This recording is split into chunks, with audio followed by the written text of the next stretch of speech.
points over what happened 24 hours ago or so is what should the role of the church be at a time like this? And we actually want to hear from you on that.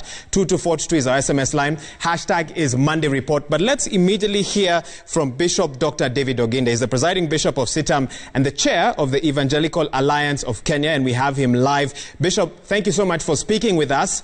And 24 hours after what we've just shown Kenyans once again, what actually happened in Kenol, Muranga, many would have expected organizations like the NCCK or other parachurch organizations to have issued hard-hitting statements condemning the violence, asking for peace at a time like this and so forth. We quite haven't heard those voices. You are the chair of the Evangelical Alliance of Kenya. I can give you a minute right now to speak your thoughts on where Kenya is and that very disturbing incident that caused the loss of 2 lives yesterday in Muranga, Bishop.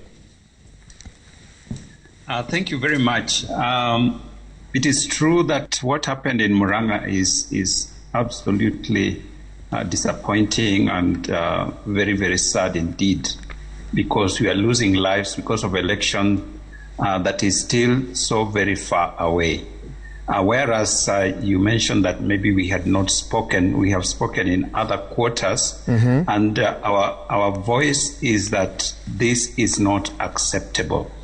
Whoever is behind this violence, whether it is the government or one wing of the Jubilee Party, whichever wing it is, there is no reason at all that is justifiable to cause the loss of life. And that therefore cannot be acceptable under any circumstances. So we hear a lot of blame game and name calling and so on. But the fact is that lives have been lost, people have been injured, and tension is getting out of hand, not just in Muranga, but across the country, because politics has a way of stirring up emotions. And we want to call upon whoever is behind this, and they know themselves. They can call each other names. They know themselves. If it is the government, well, in this case, it is really people, both sides are supposed to be in government. So if it is the deputy president's wing of government, or it is the President Kenyatta's wing of government, if there are such factions, either way, it is not acceptable. Bishop, we cannot allow that to happen. Okay, I think that's come out quite clearly. One would then ask, Bishop, you are an influential authority, at least in matters church in this country. After an incident like what we saw yesterday, someone of your stature and position, have you been engaged in, for example, lobbying with other bishops, trying to spread the message to the church that really these are dangerous grounds that we are treading on? Have there been sort of consultations, concerns beyond maybe a statement like this, to ensure that what happened in Kenol Muranga doesn't happen again, especially under the auspices of political wings attending a church service? What would you say to that? We have said it is not the first time that we have spoken on these kinds of issues. We have expressed concern about politicians taking the church as a platform for their political agenda.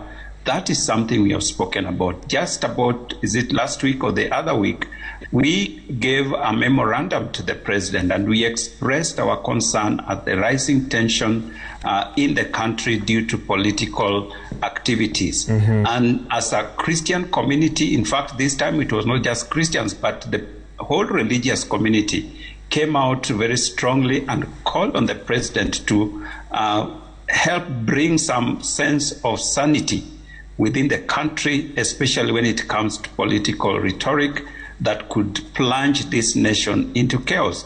That memorandum is in the public domain. And if you have come across it, you will notice that we actually addressed those issues.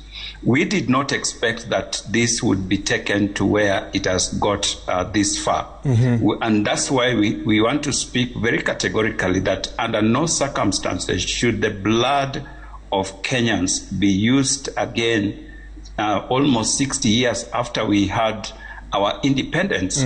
It is not right, because our forefathers who fought for the independence of this country shed their blood so that we could live in peace. Why should we shed blood again in 2020 simply because we are seeking positions of power? I think it is not right and it is not acceptable, whoever the person is. And I say this without any fear of contradiction, whether it is a deputy president with his team or it is those people who are on the president's side with his team. It is not right. It is not acceptable. This is not the way to run a nation. Bishop Oginde, thank you so much for that. I've got a few more questions for you, so I'll ask you to bear with us. I quickly take us through a few news items, and we'll be back to talk a bit more with you. But we'll also be joined by Bishop Mark Kariuki, who's the General Overseer of the Deliverance Church of Kenya. But I've just been speaking with Bishop Dr. David Oginde, the presiding Bishop of Christ is the Answer Ministries and the Chair of the Evangelical Alliance of Kenya.